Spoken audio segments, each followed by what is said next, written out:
여러분, 지금 테슬라가 가장 큰 위기에 직면했습니다. 바로 배터리 품질과 안정성 문제입니다. 최근 중국산 배터리의 재앙적인 고장률 지적부터 운전자들의 무모한 주행거리 예측 도전, 그리고 급기야 국토부의 정격적인 주도 착수까지 지금 테슬라는 차량의 핵심의 배터리를 둘러싼 거대한 리스크에 갇혀 있습니다. 오늘은 테슬라 배터리 리스크의 현 주소와 이 위기를 돌파하기 위한 테슬라와 글로벌 완성차들의 배터리 내재화 전략을 집중적으로 분석해 보겠습니다. 영상 마지막에는 테슬라 생태계의 성장에 따른 국내 배터리, 전장 수혜주 동향 자료를 정리해 두었습니다. 미래 산업에 확정된 미래의 돈을 넣는 기관들의 움직임을 확인할 수 있으니 꼭 끝까지 시청해 주세요. 테슬라가 그리는 거대한 미래를 이야기하기 전에 지금 발목을 잡고 있는 가장 심각한 품질과 안전 리스크부터 짚고 넘어가야 합니다. 바로 배터리 문제인데요. 유럽의 EV 전문 연구기관인 EV 클리닉에서 충격적인 보고서를 내놨습니다. 테슬라 모델 3와 모델 Y에 들어가는 중국산 LG 에너솔루션 NCM812 배터리에서 애양적인 수준의 고장률이 나타나고 있다는 지적입니다. 신품 상태에서부터 내부 저항이 파나소닉 대비 2.5배에서 3배나 높아서 출력, 충전 속도, 수명까지 모든 성능이 저하된다는 거예요. 내부 저항이 높아지면 급가속 시 출력 제한이 걸리고 고속 충전도 어려워지는 등 심각한 성능 저하가 발생한다고 합니다. 이 문제가 이제 전부 저사로까지 번졌습니다. 국내에서는 배터리팩 내부 셀 균형이 무너질 때 나타나는 DMS-A079 오류 코드가 4,000건 넘게 발생하며 소비자 불만이 폭발했는데요. 결국 국토교통부가 이 배터리 결함 여부를 확인하기 위해 연구원에 조사를 맡겼고 결함이 명확히 확인될 경우 비꿀 가능성까지 열어둔 상황입니다. 문제는 테슬라 코리아의 대응 방식입니다. 소비자 불만이 쏟아지는 상황에서 테슬라 코리아는 공식 인스타그램의 댓글 기능을 전면 차단하는 침묵 대응을 이어왔습니다. 한국 소비자들만 소통 창구를 막았다는 비판이 커지면서 사태를 더 키우고 있다는 지적이 나오고 있습니다. 배터리 품질에 대한 근본적인 리스크가 있는 와중에 운전자들의 극단적인 주행 도전은 안정성 논란을 더 키우고 있습니다. 최근 온라인에서 화제된 영상 보셨나요? 한 테슬라 운전자가 남은 배터리 잔량 5% 상태로 61km 장거리 주행에 도전하는 내용이었습니다. 테슬라의 내비게이션 예측 시스템을 신뢰한다는 의견도 있었지만 대부분의 전문가는 절대 따라해서는 안 되는 위험한 도전이라고 경고합니다. 테슬라의 예상 주행거리는 고도, 날씨, 속도 등 수많은 변수에 따라 크게 달라지기 때문에 잔량이 적은 상태에서 충전소를 건너뛰는 것은 치명적인 실수가 될 수 있다는 지적입니다. 이처럼 운전자들이 차량의 예측 시스템에 지나치게 의존하는 경향은 앞서 살펴본 것처럼 배터리 품질과 BMS 오류라는 구조 리스크와 맞물려 실제 안전 문제로 이어질 가능성이 크다는 점을 명심해야 합니다.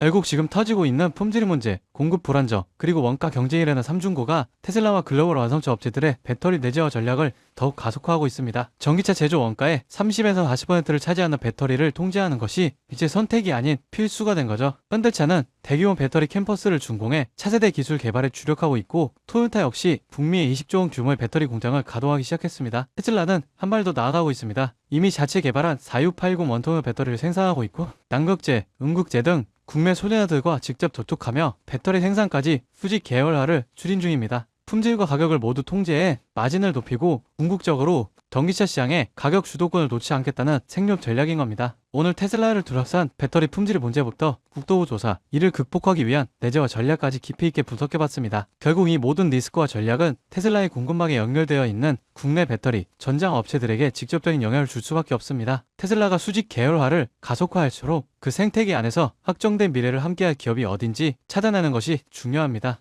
여러분 지금 시장을 보면요, 이상한 장면 하나가 반복됩니다. 뉴스는 불안만 얘기하고 커뮤니티에 현금을 주고 버티라 말하는데 정작 돈을 버는 쪽은 조용히 움직이고 있습니다. 지금 시장 어려운 게 맞습니다. 하지만 어렵다는 이유로 멈춘 순간 그 자리를 기관과 상위 1%가 채워버려요. 시장에서는 이런 말을 합니다. 돈은 시끄러운 곳이 아니라 조용한 곳에서 벌린다. 사람들은 여전히 대장주만 보지만 실제로 크게 터지는 종목들은 항상 옆에서 기술을 공급하고 데이터를 만들고 전력을 흘리는 기업들입니다. 지금도 똑같아요. 테슬라가 로보틱스, 자율주행으로 새로운 방향을 여는 동안 그 생태계를 움직이는 2차, 3차 수혜주들은 이미 바닥을 찍고 고개를 들고 있습니다. 여러분, 지금 시장은 지켜보는 사람이 아니라 움직이는 사람이 위에 올라가는 구간이에요. 이번 사이클을 놓치지 않을 분들만 끝까지 보셨으면 합니다. 여러분, 진짜 중요한 건 테슬라를 움직이는 기업들이 어디로 움직이느냐입니다. 최근 시장에서 가장 조용히 그러나 가장 강하게 들리는 신호가 있어요. 국내 수혜주들이 슬슬 깨어나고 있다는 겁니다. 예를 들어 포스코 퓨처 M, 테슬라 음극재 공급 확대 이후 3개월 동안 기간 순매수가 1조 원 넘게 들어왔습니다.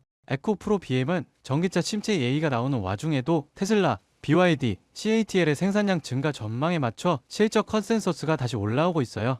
LG 에너지솔루션, 테슬라 상하이 배터리 공급 확대 소식 이후 외국인 매수세가 다시 유입되기 시작했습니다. 이런 흐름은 보통 다음 사이클의 전조가 되죠. 만독, 항원 시스템 같은 자율주행, 전장 수혜주는 아직 시장이 다 보지도 않은 상태에서 이미 바닥 대비 15%에서 70%씩 회복했습니다. 이건 앞으로 몇 년 동안 움직일 AI, 로보틱스, 전기차 인프라 자금의 첫 발걸음이에요. 사람들은 여전히 대장주만 쳐다보지만 실제로 가장 강하게 터지는 건 이런 기업들입니다. 여러분, 이런 건 뉴스 나오고 나서 보면 이미 늦어요. 기관, 헤지펀드, 글로벌 자본은 미래가 아니라 확정된 미래에 먼저 돈을 넣습니다. 그 확정된 미래가 지금 어디에 있느냐? 바로 AI 전력 인프라, 전장, 배터리, 로보틱스 수혜주들이에요. 지금 이 순간에도 소리 없이 준비하고 뒤에서 모멘텀을 쌓아온 기업들이 폭발적인 상승을 위한 차곡차곡 발판을 마련하고 있습니다. 지금 딱 멈춰서서 보기만 한다면 그들은 이미 1% 올라간 고지 위에서 2%, 3%를 준비하고 있을지 모릅니다. 지금 움직인다면 고지 위에 올라설 기회가 실제로 남아 있습니다. 이 기회를 잡으실 방법은 간단합니다. 영상 아래 더보기 버튼 눌러보시면 파란색 링크 하나가 보이실 거예요. 클릭 후 간단한 설문 한 번만 작성해 주시면 핵심 수혜주들의 구체적인 자료와 기관, 외국인 수급, 실적 모멘텀, 다음 사이클의 방향까지 제가 직접 정리한 내용을 순차적으로 전달해 드리겠습니다. 물론 금전 여부나 특정 종목에 강해왔던 건 절대 없습니다. 선택은 언제나 시청자분들의 몫이고 저는 시장을 읽을 수 있는 도구만 전달해 드릴 뿐이에요. 지금 시장은 기다린다고 기회가 오는 구간이 아닙니다. 준비를 한 사람만이 움직임을 읽고 다음 상승의 첫 파동을 잡아갈 수 있습니다. 제가 드리는 정보들은 그냥 가볍게 참고만 하셔도 되고 앞으로 시장이 어디로 흐르는지 체감하시는 데에도 충분히 도움이 되실 겁니다. 여러분이 시장에서 흔들리지 않고 꾸준히 이익을 쌓아가실 수 있길 진심으로 바랍니다. 오늘 영상은 여기까지고요. 구독과 좋아요는 큰 힘이 됩니다. 다음 영상에서 더 중요한 흐름으로 찾아뵙겠습니다.